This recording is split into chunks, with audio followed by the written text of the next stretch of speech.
কাজে থেকে বের হলাম। এই হচ্ছে প্রবাসী লাইফ আমাদের। কাজে থেকে বের হলাম আর জোবেনের পাপা এখন কাজে ইন করলো। আর হচ্ছে জোবান এখানে একটু প্লে করছে। এই হচ্ছে এখানকার অনেক বড় একটা প্লেগ্রাউন্ড, যেটা বাচ্চাদের জন্য খোলা আছে। সব বাচ্চারা এখানে খেলাধুলা করে, টাইম স্পেন্ড করে।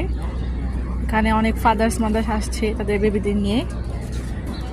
জোবান যেহেতু আজকে ফার্স্ট আসছে, তো ও একটু খেলছে। জোবানকে খুঁজে, ও জোবান মাই বয়।